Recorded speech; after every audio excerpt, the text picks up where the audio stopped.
goal is to be not only the GOAT. What's up guys and welcome. You are watching Fazi Fitness. So let's start this video with the post-Olympia physique update of Keone Pearson, who is currently taking things very slow to make sure his system is 100% again. He is fully recovered before he hits the gas for this upcoming off-season, because Keone just has a lot of room to get bigger, to grow, even before he maxes out his 212 weight class. But also be a great ambassador for the sport and have the division grow and expand it more, which means I want 212 to be in more shows. So the most important question in regards to Keone Pearson is that, especially after watching him dominate the 212 division, is when he is going to switch over to the men's open bodybuilding. When we are going to see him in the men's open class make his open pro debut. Well, it turns out not anytime soon. In fact, Keone in his recent interview, he revealed that he will not be switching to the men's open class, and he wants to be the GOAT of this division, which simply means he is probably going after Flex Lewis's record of 7 212 Olympia wins. Now, as of right now, we know Keone has 2 Olympia wins already.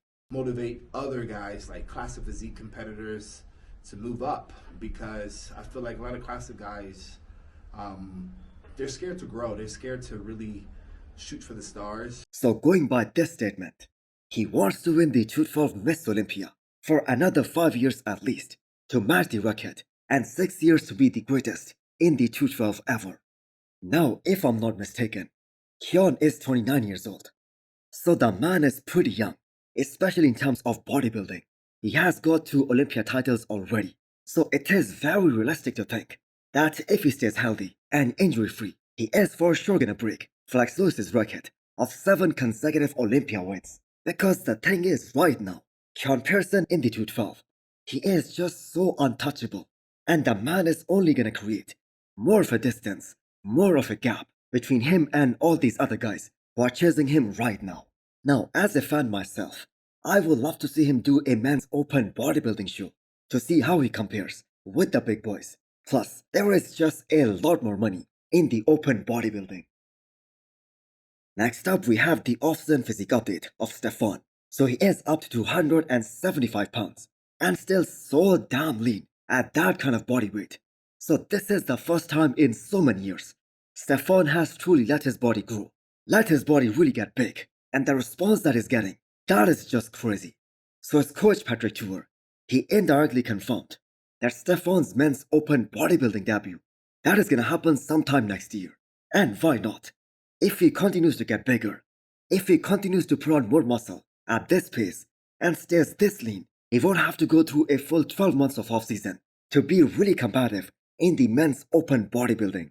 So Stephane's plus point is the quality that he will bring to the men's open stage. The kind of muscle quality, the kind of muscle bellies that he has, they are just so damn unique.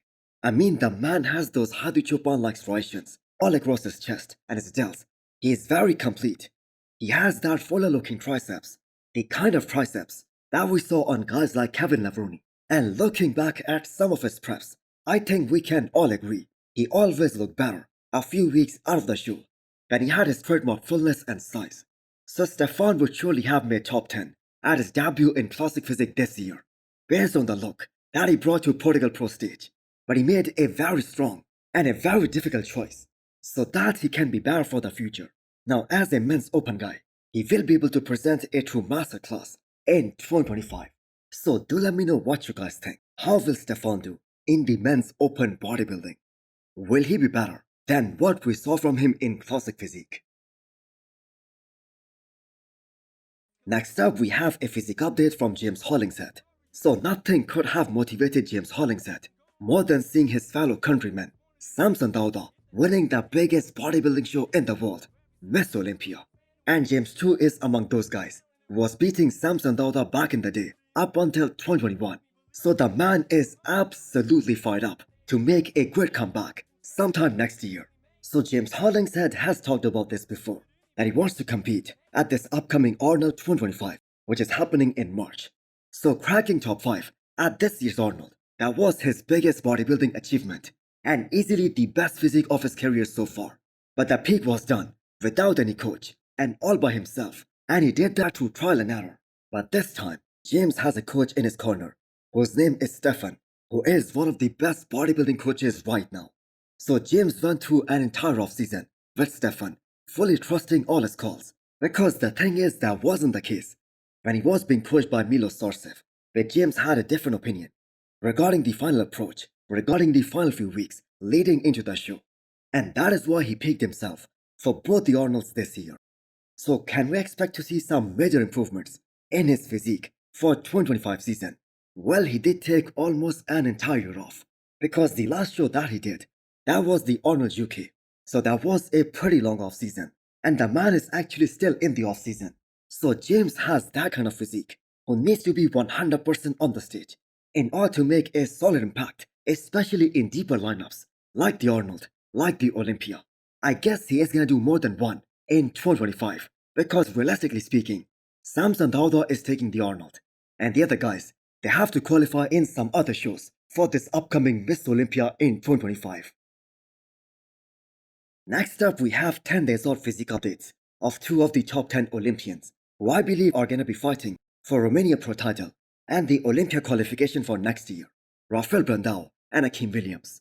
So we can all see Rafael Brandao is going through these low carbs days, and that simply means they are going for a more shredded and a more separated look for this upcoming Romania Pro, compared to what we saw at this past Olympia, which is mentally gonna be very challenging for a guy like Brandao, considering his team was putting all those huge numbers on how big Rafael is gonna be at this past Miss Olympia compared to the Arnold. So more detail and more conditioning will come at the expense of a bit of weight, especially on the scale. Now Rafael Brandao did find out the hard way that playing size game, that just doesn't suit him at this year's Arnold Brazil, as his Arnold Ohio package, that was his best this year. And although he came in a bit heavier at the Olympia this year, he wasn't as detailed, and that did cost him a few spots. So with Akim Williams being his biggest rival at this year's Romania Pro, and Akim is notorious for missing his mark on the day of the show, this is the best game plan for Rafael Brandao. Try to come in more shredded, more detailed. As we all know, he's gonna beat Akim Williams on the shape and the aesthetics all day long. Next up, we have an update from Roman Fritz, who made a promise to himself that he won't compete until he makes some significant improvements in terms of the overall size that he carries, especially in his upper body, and he stuck to his words. So Roman hasn't competed since the last show of 2023, which was Japan Pro, and Roman was unable to win that one. So after a very long season, where Roman competed as a men's open guy more than anyone in the sport, especially in the recent past, he decided to give his body some rest, some break. Now the man has some great quads, but unless he makes some noticeable improvements in his upper body, it will be extremely hard for him to qualify for the Olympia again. So for a guy who had a double hip replacement, and if I'm not mistaken, he had a third one this year, and from there, he was able to win the Big Man Weekend in Spain. That was such a great achievement. So we are most probably gonna see Roman back on the stage sometime in 2025. So hit the thumbs up button if you liked the video, and smash the subscribe button if you wanna come back for more. Thanks for watching.